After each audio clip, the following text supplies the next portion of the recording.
घटिका चित्रसहाय्येन समयलेखनम, अर्थात घड़ी के चित्र की सहायता से समय लिखें या समय बताएं।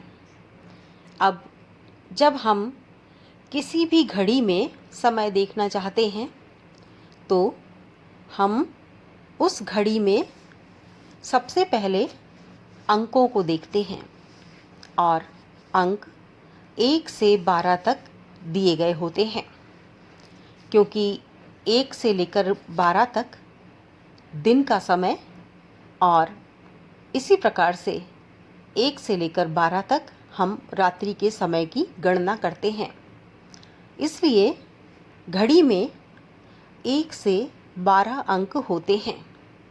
अब यदि हम घड़ी की सहायता से समय बताना चाहते हैं तो हमें 1 से 12 तक के अंकों की गिनती आनी चाहिए।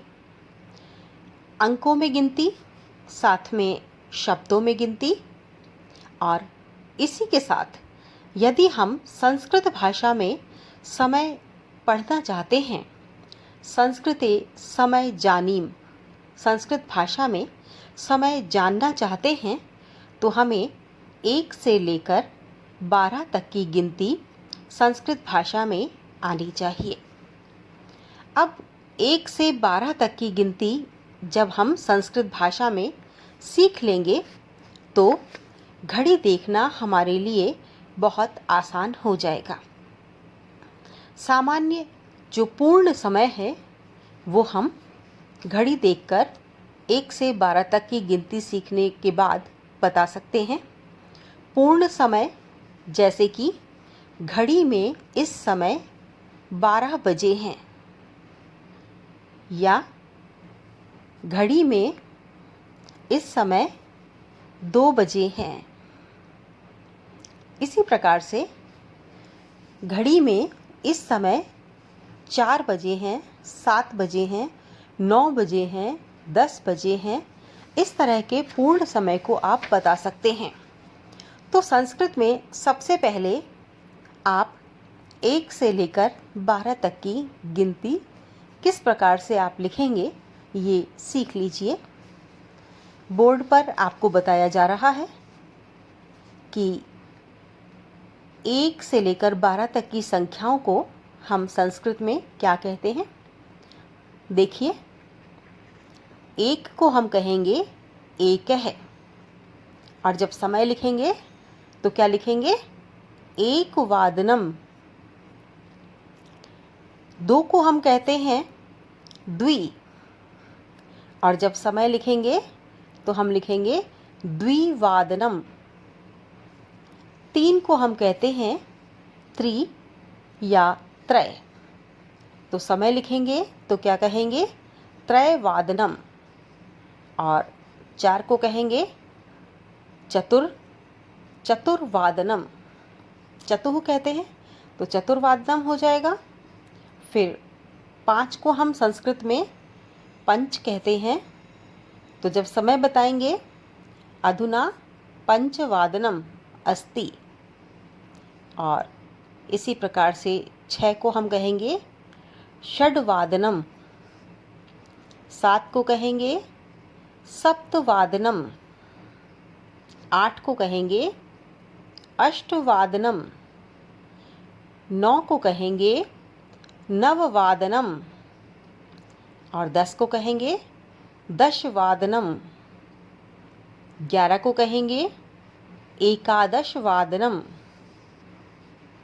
12 को कहेंगे द्वादशवादनम या द्वादशवादने।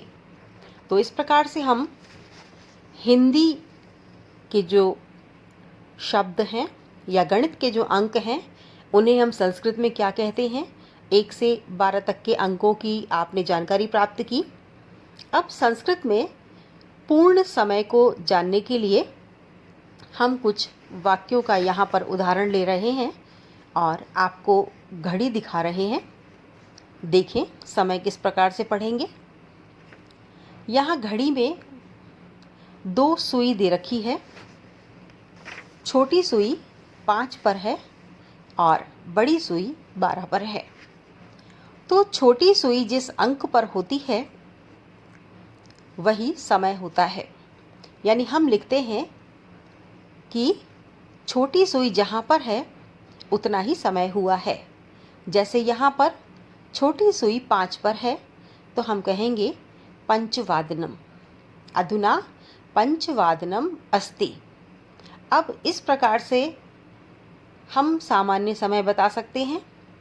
इसके अलावा कुछ वाक्य भी संस्कृत के आते हैं जिन वाक्यों के अंदर हमें किसी विशेष समय पर किसी कार्य के होने का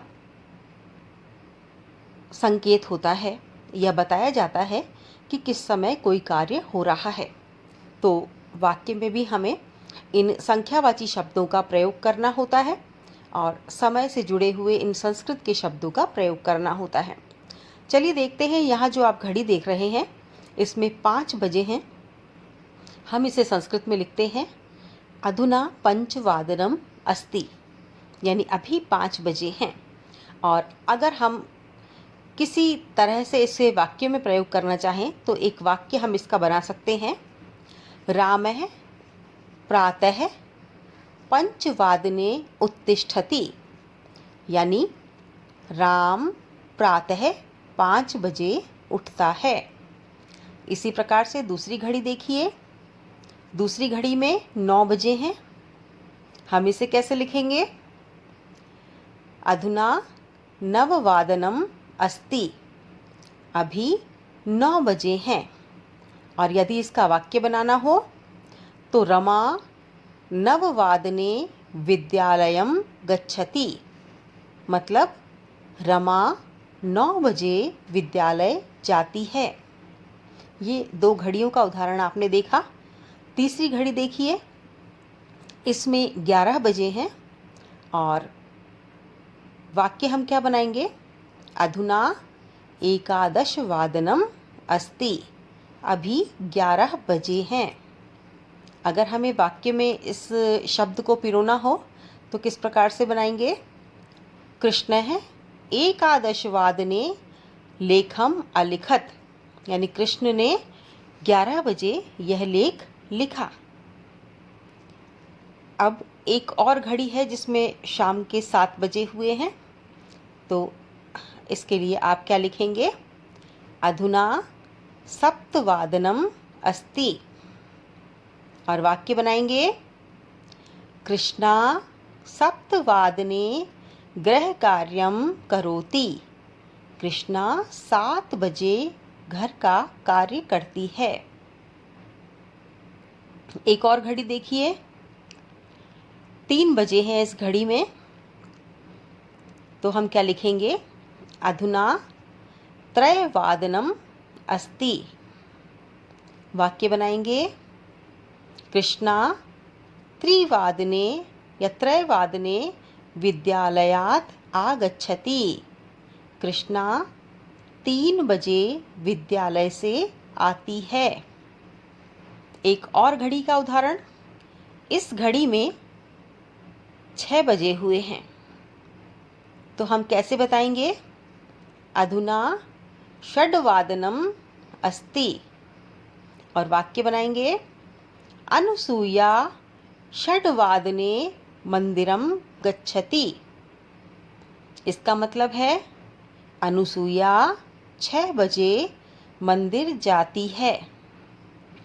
अगली घड़ी में 10 बजे हुए हैं, इसे हम लिखेंगे अधुना दशवादनम अस्ति, और इसका वाक्य बनाएंगे विमला 10 वादने शयनम करोति। एक और घड़ी का उदाहरण लेते हैं, इसमें 2 बजे हैं, सा प्रातः 2 वादने स्वप्नम पश्यति, यानी वह प्रातः 2 बजे स्वप्न देखती है, या उसने प्रातः 2 बजे स्वप्न देखा। अब इसमें रात्रि के 2 बजे हैं और ये कह रहे हैं कि प्रातः 2 बजे उसने स्वप्न देखा। तो आप यहाँ पर थोड़ा सा कंफ्यूज हो सकते हैं कि ऐसा कैसे हो सकता है, रात्रि के समय सुबह की बात कैसे की जा रही है। तो मैं आपको बता दूं कि इसमें घड़ी में हम रात्रि को 12 बजे के बाद के समय को हमेशा प्रातः लिखते हैं, यानी AM, है ना। इसके अलावा जब दोपहर के 12 बज जाते हैं तो उसके बाद हम उसको PM लिखते हैं। तो हम रात्रि के 12 बजे के बाद के समय को हम सुबह का समय गिनते हैं, और दोपहर को 12 बजने के बाद जब समय आगे बढ़ता है 12 बजे के ठीक बाद, तो हम उसे शाम का समय मानते हैं, और शाम से लेकर रात्रि का समय मानते हैं। तो इस प्रकार से 1 से 12 तक का समय AM, रात्रि 12 से दोपहर 12 तक AM में गिना जाता है, और रात्रि 12 से सुबह दोपहर के 12 बजे तक जो समय होता है वो तो AM में गिना जाएगा, और दोपहर के 12 बजे से रात्रि के 12 बजे तक का समय PM यानी रात्रि का समय गिना जाता है। तो ये तो था सामान्य समय ज्ञान, कि सामान्य रूप से आप समय का ज्ञान किस प्रकार से कर सकते हैं। अब ऐसा तो नहीं होता है कि घड़ी की सुइयां हमेशा पूर्ण अंक पर ही रहें, यानी घड़ी की सुइयां ज़रूरी नहीं है कि 1 पर, 2 पर, 3 पर, 4 पर, 5 पर, 6 पर, 7 पर, 8 पर, 9 पर, 10 पर, 11 पर और 12 पर ही रहेंगी, बल्कि घड़ी की सुइयां तो प्रतिपल आगे बढ़ती रहती हैं। जिस प्रकार से समय चलता रहता है उसी प्रकार से घड़ी भी चलती रहती है। तो घड़ी की सुइयां आगे खिसकती रहती हैं, और जब हम घड़ी देखते हैं, कभी 5 मिनट ऊपर होते हैं, कभी 10 मिनट ऊपर होते हैं, कभी 15 मिनट ऊपर होते हैं, कभी आधा घंटा बीत जाता है, कभी पौने 1 बज जाती है। तो इन सब अंकों को, इन सब समय के जो पड़ाव हैं, इनको हम कैसे दर्शाएंगे संस्कृत में, आइए इसकी हम बात करते हैं। जो 1 घंटा होता है, यानी 1 बजे से 2 बजे के बीच, 2 से 3 के बीच, 3 से 4 के बीच, जो भी 1 घंटा होता है उसके 4 भाग होते हैं। प्रथम भाग को हम क्या कहते हैं, सपाद, यानी 1 पद जो है व्यतीत हो चुका है, तो हम उसे सपाद कहकर संबोधित करते हैं। जैसे कि 1:15 हो चुके हैं, तो जहां हमने पूर्ण अंक में समय बताया था 1 वादनम, तो यहाँ पर अगर 15 मिनट ज़्यादा हो चुके हैं तो हम उसमें सपाद शब्द जोड़ देंगे, और हम कहेंगे सपाद 1 वादनम। और अगर 1 बजकर आधा घंटा बीत चुका है, यानी 2 पद बीत चुके हैं, तो हम उसको क्या कहेंगे, सार्धम, यानी आधा घंटा बीत चुका है, 1:30 बज चुकी है, तो हम कहेंगे सार्धम 1 वादनम। और इसके अलावा अगर 1 घंटे के 3 पद बीत चुके हैं और अब दूसरा जो घंटा है वो शुरू होने वाला है और उसमें 1 पद बाकी है, तो हम क्या कहेंगे, हम ये नहीं कहेंगे कि 1:45 बीत चुके हैं, बल्कि हम ये कहेंगे कि 2 बजने में 15 मिनट शेष हैं। तो इसे हम कैसे अभिव्यक्त करेंगे, हम कहेंगे पादोन द्विवादनम। तो इस प्रकार से हर 15-15 मिनट के समय की गणना हम कर सकते हैं। इसके लिए अब आप उदाहरण देख लीजिए। सपाद सार्धम पादोन, चतुर्थांश पाद इति अर्धांश च अर्ध इति कथ्यते। चतुर्थांश जो पाद है उसे हम पाद कहते हैं, और अर्धांश जो बीत चुका है यानी आधा समय जो बीत चुका है उसे हम अर्ध कहते हैं। अतो ही सवा इत्यस्य कृते संस्कृत सपाद, और सवा के लिए हम संस्कृत में सपाद शब्द का प्रयोग करते हैं। साढ़े इत्यस्य कृते सार्धमिति, पौन इत्यस्य कृते च पादोन इति शब्द प्रयुज्यते। यथा, अब उदाहरण देखिए कि किस प्रकार से हम सपाद, सार्ध और पादोन शब्द का उपयोग करते हैं। उदाहरण में, अब 4:15 बजे हैं, तो हम इसे संस्कृत में क्या कहेंगे?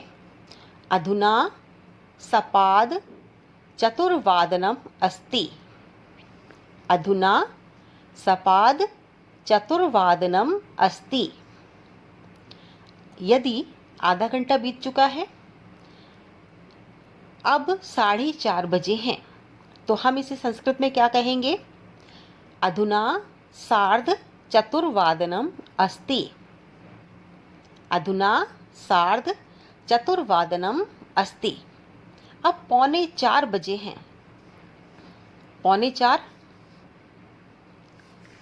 तो हम इसको क्या कहेंगे?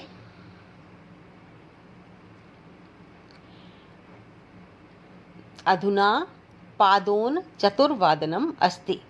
यानी 4 बजने में अभी 15 मिनट बाकी हैं, तो इसे हम 3:45 कहेंगे और इसे संस्कृत में क्या कहेंगे? अधुना पादोन चतुर्वादनम अस्ति।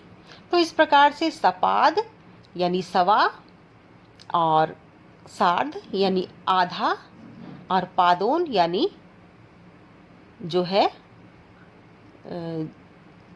इसे हम क्या कहेंगे?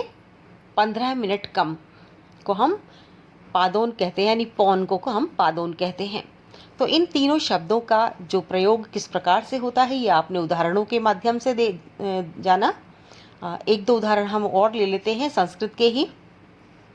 एकेकाम घटिकाम दृष्ट्वा तत्संबंध वाक्यम च पठित्वा वदन्तु यत् कै कै कति वादने किम किम करोति। अब इसमें कुछ उदाहरण आपकी पुस्तक में दे रखे हैं कि एक एक घड़ी को देखिए, उससे संबंधित वाक्य को पढ़िए और बताइए कि कौन कौन कितने बजे क्या क्या कार्य करता है। तो अब देखिए, इसमें कुछ उदाहरण दे रखे हैं, मैं आपको पढ़कर बता देती हूँ। अनिल का एक उदाहरण दे रखा है, अनिलः कदा उत्तिष्ठति। ये प्रश्न दिया हुआ है, अनिल कब उठता है। उत्तर दे रखा है, अनिल सार्ध चतुर्वादनम उत्तिष्ठति, यानी अनिल 4:30 बजे उठता है। और यहाँ पर एक घड़ी दे रखी है और घड़ी में 4:30 का समय हुआ है। अब रमा के बारे में दे रखा है, रमा कदा उत्तिष्ठति। रमा कब उठती है?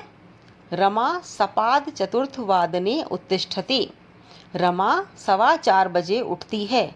यहाँ घड़ी दे रखी है और घड़ी में 4:15 का समय हुआ है। इसके बाद सुधा का एक उदाहरण है, सुधा कदा उत्तिष्ठति। सुधा कब उठती है? सुधा पादोन पंचवादने उत्तिष्ठति। सुधा 4:45 बजे उठती है। तो 4:45 को उन्होंने कहा है पादोन पंचवादने। तो इसी प्रकार से अन्य भी उदाहरण राकेश, मदन, पंकज, आनंद, राजेश और देवदत्त के उदाहरण दे रखे हैं।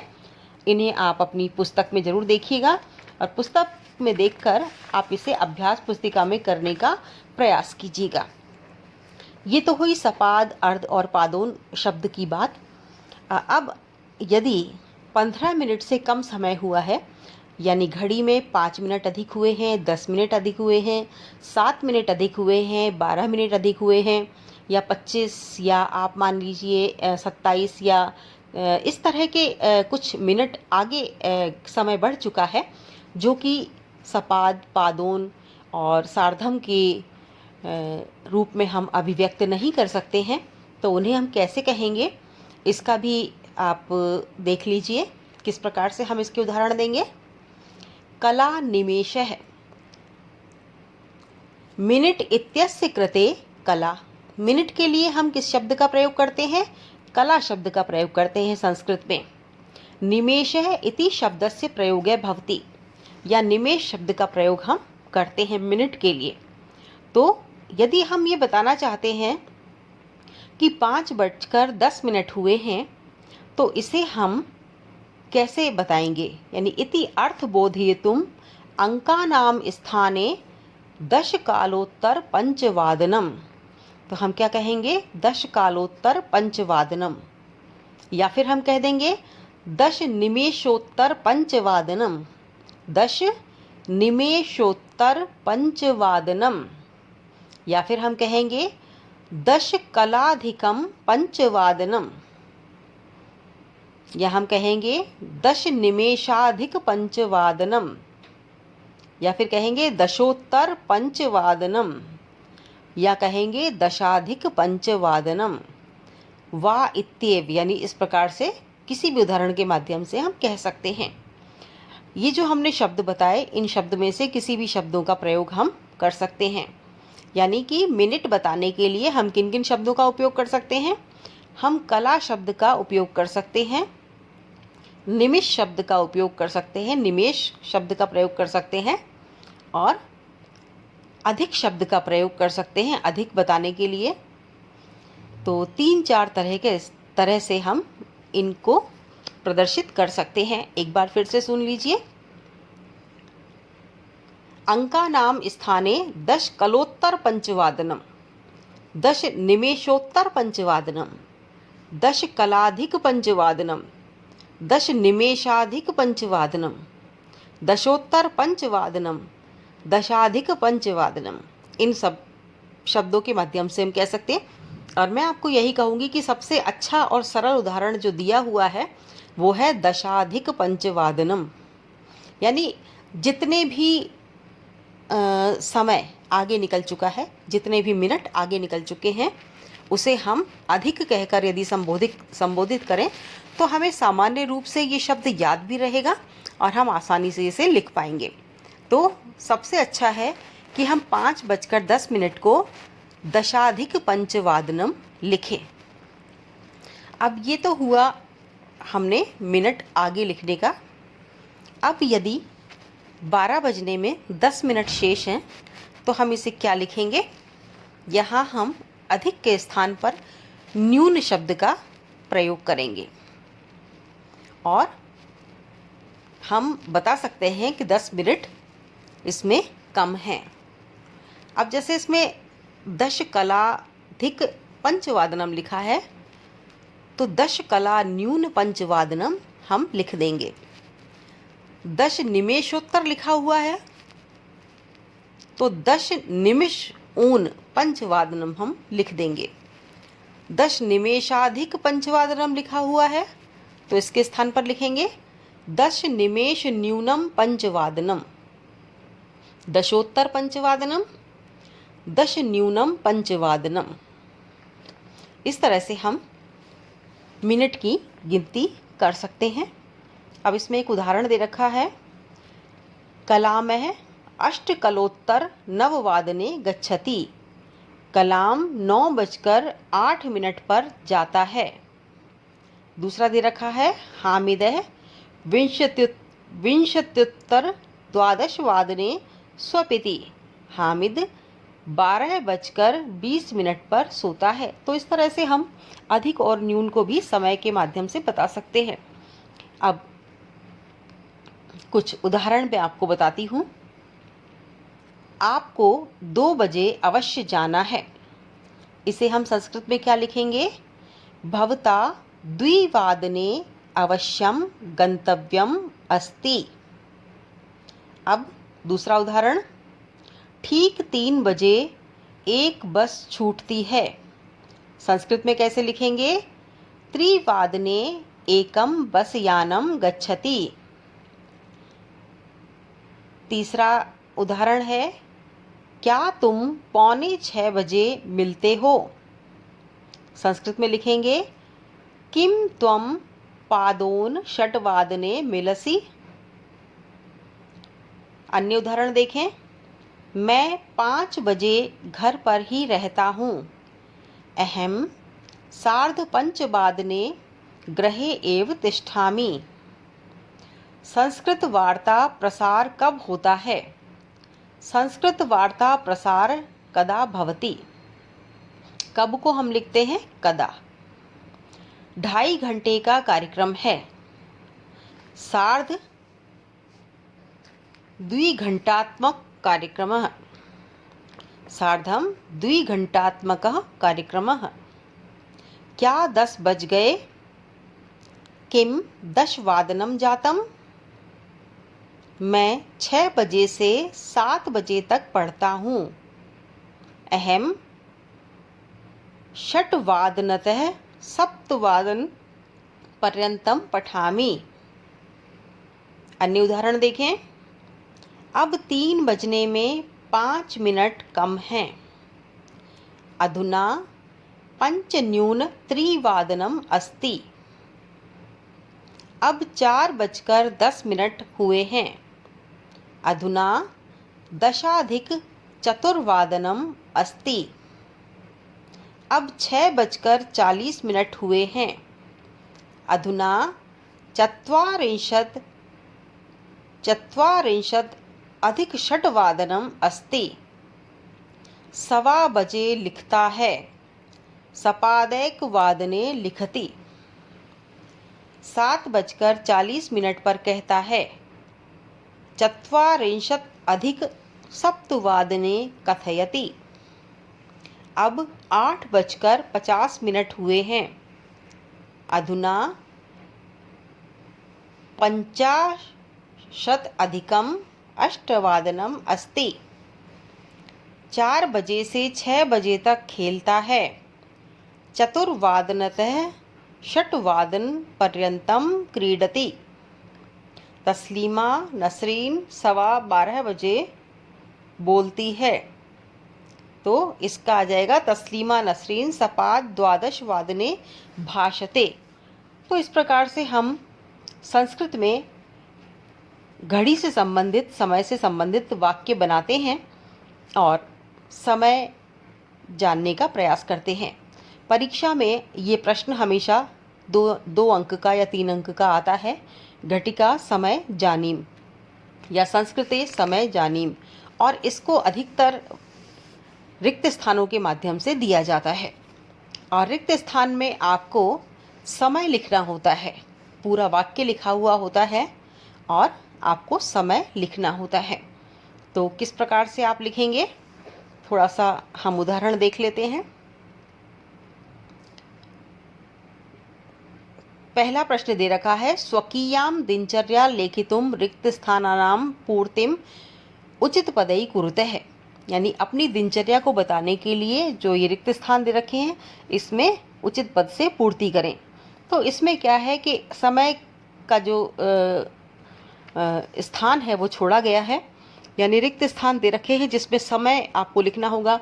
जैसे कि आप कितने बजे उठते हैं, तो सप्तवादने या षड्वादने पंचवादने आपको लिखना है। कितने बजे आप घूमने जाते हैं, अहम भ्रमणाय गच्छामि, तो सप्तवादने अहम भ्रमणाय गच्छामि। अहम तय पर्यंतम विद्यालयम तिष्ठामि, मैं कब से कब तक विद्यालय में रहता हूँ।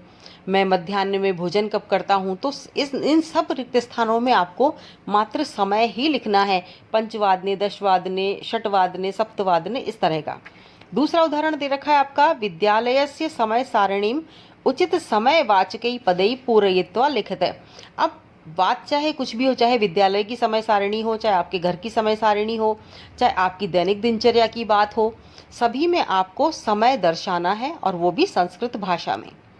तो आपको कुल मिलाकर समय जानने के लिए और परीक्षा में अंक प्राप्त करने के लिए 1 से 12 तक की गिनती संस्कृत में याद होनी चाहिए। मैं आपको दोबारा से बोर्ड पर दिखा रही हूँ। 1 से 12 तक की गिनती संस्कृत में आप किस प्रकार से लिखेंगे। इसके अलावा 5 शब्द कुल मिलाकर आप यदि याद कर लेते हैं तो आप पूरी तरह से समय लेखन में परफेक्ट हो जाते हैं और समय लेखन आप आसानी से लिख सकते हैं। वो 5 शब्द कौन से हैं, देखिए। 12 शब्द हैं 1 से 12 तक की गिनती, और उसके अलावा जो 5 शब्द हैं वो हैं, पहला है पादोन, दूसरा है सार्धम, और तीसरा है सपाद, चौथा है अधिक, और 5वां शब्द है न्यून। तो आपने इन उदाहरणों से जाना होगा कि आपको कितना कम याद करना है, कितने कम शब्द आपको याद करने हैं, और उन सीमित शब्दों में ही आप संपूर्ण घटिका समय बता सकते हैं और कहीं भी कोई भी प्रश्न आ सकता है तो उस प्रश्न का आप पूर्ण रूप से जवाब दे सकते हैं। तो ये था घड़ी में समय देखना। आप इसका नियमित अभ्यास करें और कॉपी में लिख लिख कर देखें, ताकि अनेक उदाहरणों के माध्यम से आप इसमें दक्ष हो जाएं।